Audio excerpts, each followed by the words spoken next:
Hormuz প্রণালীতে cruise ক্ষেপণাস্ত্র নিক্ষেপ করবে ইরান। মার্কিন যুক্তরাষ্ট্রের সঙ্গে বাড়তে থাকা উত্তেজনার মধ্যে পারস্য উপসাগরে হরমুজ প্রণালীতে 3 দিনের নৌ মহড়া করছে ইরান।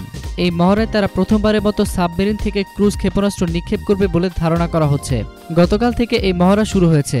হরমুজ প্রণালী থেকে আরব সাগর পর্যন্ত এলাকায় শতাধিক নৌযান অংশ নিচ্ছে। ইরানের নৌ কমান্ডার রিয়াল অ্যাডমিরাল হোসেনি খানহাদি নানামাত্রিক হুমকি মোকাবেলার লক্ষ্যে এই মহড়াটি হচ্ছে উল্লেখ করে বলেন, এখানে সেনা সদস্যদের পাশাপাশি অস্ত্র ও সরঞ্জামের পরীক্ষা, সেগুলো কার্যকারিতা ও প্রস্তুতি দেখা হবে। সাবমেরিন থেকে ক্ষেপণাস্ত্র উৎক্ষেপণ করা হবে বলে জানিয়ে তিনি বলেন, সাহায্য যুদ্ধজাহাজ থেকে হেলিকপ্টার ও ড্রোন উড়ানো হবে। নৌ কমান্ডার বলেন, যে কোনো দিক থেকে ইরানের ওপর হামলা হলে তা রুখতে এই মহড়া।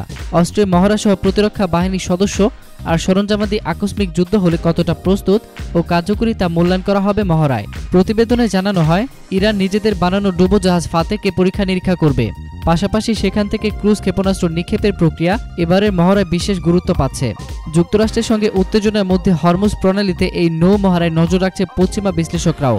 এর আগে ইরান হুমকি দিয়ে বলে, যুক্তরাষ্ট্র তেল রপ্তানিতে নিষেধাজ্ঞা দিলে বা অন্য কোনো ধরনের শত্রুতামূলক আচরণ করলে এই প্রণালীটি বন্ধ করে দেওয়া হবে। এছাড়াও সাম্প্রতিক বছরগুলোতে তেহরান থেকে ব্যালিস্টিক ক্ষেপণাস্ত্র কর্মসূচিও বিস্তৃত করেছে। গত বছরের ডিসেম্বরে ইরান তাদের নিজেদের বানানো সান্দাহ যুদ্ধজাহাজ মোতায়েন করে। এদিকে দীর্ঘদিনের অনুপস্থিতি কাটিয়ে 1 মাসে পারস্য উপসাগরে প্রবেশ করে যুক্তরাষ্ট্রের যুদ্ধজাহাজ ইউএসএস জন সি স্ট্যানিস। ইসলামী বিপ্লবের 4 দশক পূর্তি উপলক্ষে এই মাসের শুরুতে ইরান 1300 কিলোমিটার পাল্লার নতুন একটি ভূমি থেকে ভূমিতে নিক্ষেপযোগ্য ক্রুজ ক্ষেপণাস্ত্র উন্মুক্ত করেছে। এতক্ষণ ফ্রিকি নিউজের সঙ্গে থাকার জন্য আপনাদের সবাইকে ধন্যবাদ।